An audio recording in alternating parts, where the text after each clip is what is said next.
Bonjour tout le monde. Bonjour. Bonjour.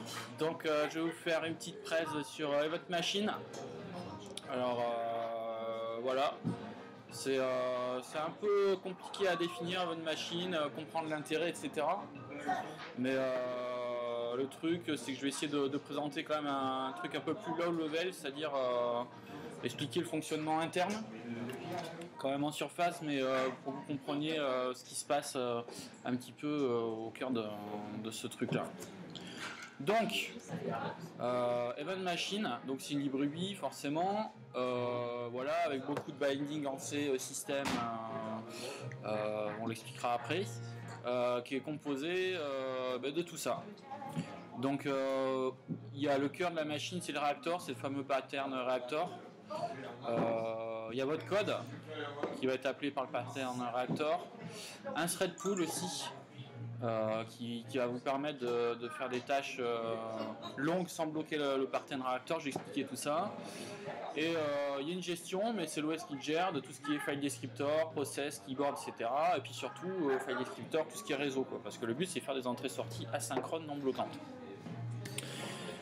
Donc, le pattern réacteur, c'est le point central d'Event Machine. C'est vrai que Event Machine, c'est souvent comparé à Node.js. Parce que l'intérêt effectivement c'est de faire du serveur tout en étant sur un seul thread.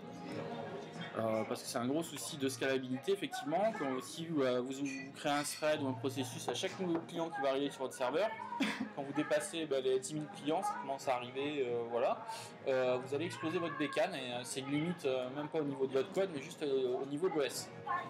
Donc il y a ce fameux pattern réacteur qui est arrivé.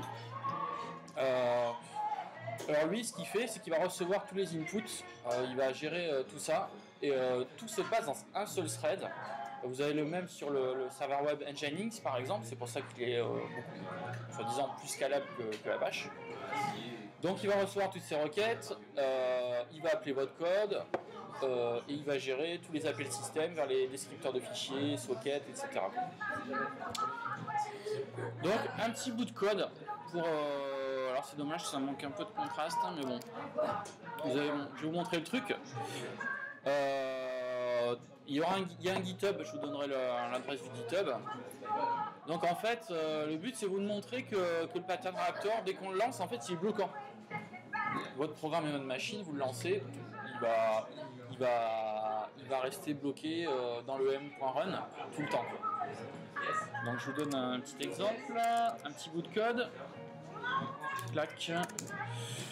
Donc on lance le premier, donc ça vous l'aurez sur le GitHub, boum. Clac. Je vais vous ouvrir le code en même temps. Donc vous voyez que là, alors on n'y voit pas trop, je vais expliquer. Donc du coup tout se passe dans le em.run en fait, tout le cœur de votre métier, de votre business rules, machin, etc. Ça va se passer là-dedans. Et em.run en fait c'est la commande qui va lancer le pattern réacteur, qui va boucler en permanence. C'est un while true. Et du coup c'est là où vous allez mettre votre code.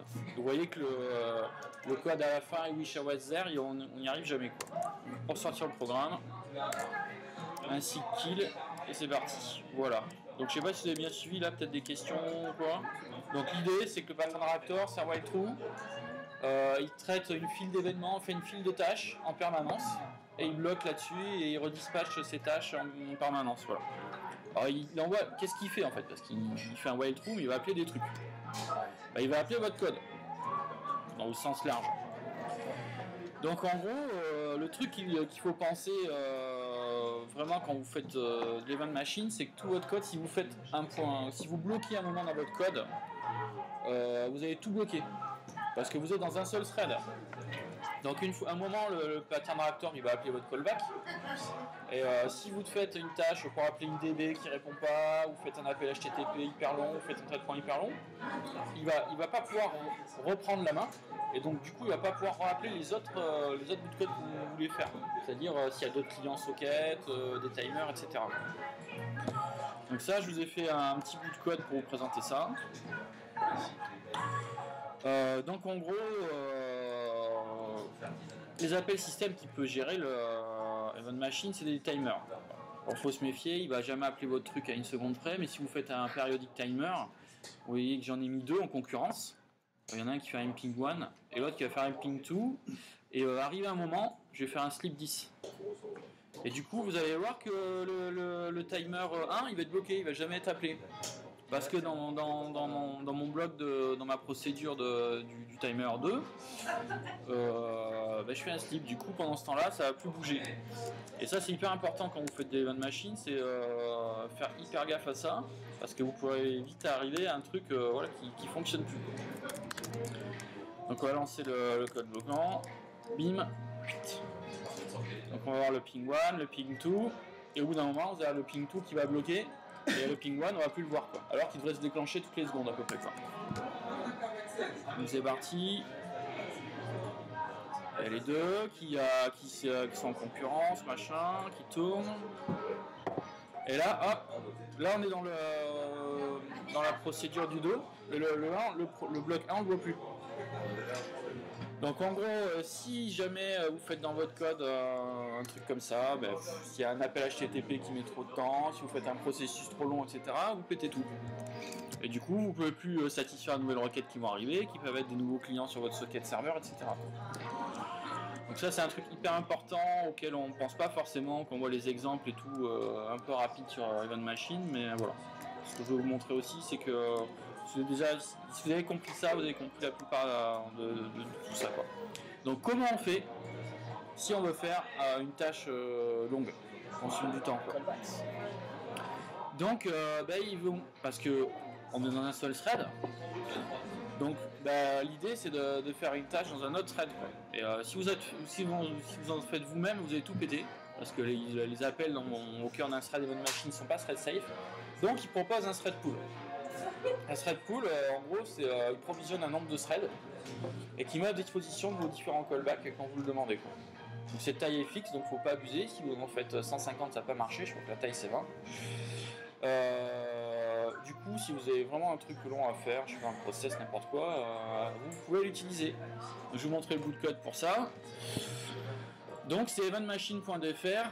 Donc EM c'est la construction d'event machine, vous avez compris. Donc là pareil, j'ai toujours mon petit periodic timer qui run, et le but c'est de faire un traitement long sans bloquer tout le pattern reactor, et que du coup on va avoir le timer 1 toutes les secondes qui va faire un ping 1 en permanence, quoi. Donc voilà, bon, le code est un petit peu plus compliqué, mais bon, vous avez une procédure qui est appelée myFunction, machin, et qui va faire un slip pendant 10 secondes, qui va revenir à la vie. Et là vous allez voir que hop, oulala, c'est bon, c'est parfait, merci, SSD. Alors, donc on est sur du looking test, boom. Ping 1, ping 2. Donc on va arriver sur le ping 2 qui va faire une longue tâche qui va la mettre dans le thread pool, ça y est, et on voit le ping 1 qui est toujours en train de tourner. Donc on n'a pas bloqué le pattern reactor, donc c'est cool. Donc là au bout de 10 secondes, le ping 2 va revenir à la vie. Awake, c'est bon. On arrive à la fin. Défer, du coup, t'as une limite de 20 threads par défer. Ouais. Il y a un pool size qui est fixe, et je crois que c'est 20, je connais pas le nombre, mais c'est vraiment ces eaux là, quoi. Donc le truc, faut que tu peux pas en rajouter en plus, quoi. Et si tu fais ton thread à toi, tu vas tout exploser. Du coup, pour l'instant, ça c'est la méthode thread qui gère le thread pool en interne. Voilà. Et tu utilises des thread pools. Du coup, dès que tu as un truc à faire dans la MDFR, il alloue. Par contre, si tu arrives à la limite, tu vas être dans un truc bloquant, quoi. D'accord. Mais quand même, tu peux faire une queue de 20 concurrents. Ouais, tu peux faire une queue. Mais bon, ce qu'ils conseillent, les gars, c'est que, en général, faut pas faire quand même trop de traitement dans ton code d'event machine. Tu vas essayer de pousser ça dans un truc un peu sub, que ça peut être Redis, MQP ou quelque chose comme ça.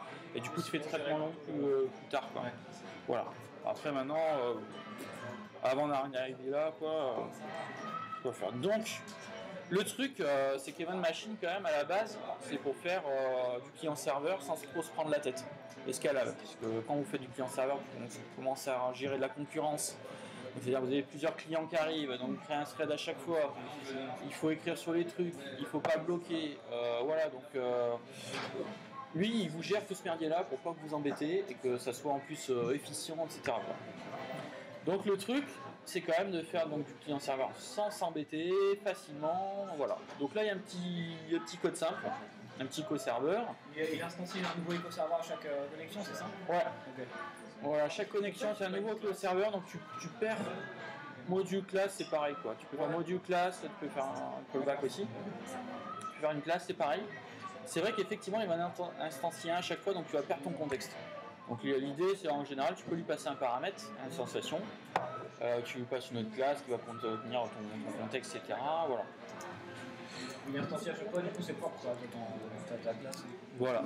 Et du coup, tu as un post init, machin. Dès que tu reçois une data, moi je vais faire un écho. Ouais. Et après, je close la connexion quand on voit quitte. Et un bind, voilà. La bind en telnet? Voilà, donc du coup, il y a un petit script dans le GitHub, vous pourrez tester. Vous n'allez pas vous embêter comme ça.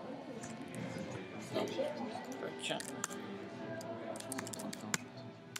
Donc, on va lancer le serveur. Simple serveur, ok, donc il est lancé, on est passé en réacteur, donc ça bloque forcément. Et je lui fais un petit S et SH, un tout con. Clac, voilà, telnet, ça y est, je me suis connecté. Ok. Hello, boum, donc il est réécrit sur le client, on voit en bas. Ok. Salut, comment ça va, blablabla. Si je coupe mon client, j'arrive pas, c'est pas grave, je vais pas m'emmerder, je vais faire un kit, boum, c'est bon, et voilà. Donc du coup, vous voyez le truc, c'est que vous avez des codes hyper simples pour faire des serveurs, et celui-là, si on avait poussé le truc, on aurait pu faire du Apache Bench par exemple. Du Apache Bench qui teste le serveur HTTP, prenez un petit module HTTP, vous faites des TCP simples, et vous pouvez lui en mettre plein la ganache, comme on dit, vous pouvez monter à 10 000, 20 000, et puis essayer de tester les limites de la machine. Voilà, après, comme ça fait du réseau plus facilement, il y a plein de trucs pour après donc faire du serveur HTTP, du client HTTP, non bloquant. Le HTTP client qui fait ça. Voilà, après vous faites du Redis, c'est du Mongo, enfin ça peut aller à plein de choses. Il ne faut pas en abuser non plus, mais voilà.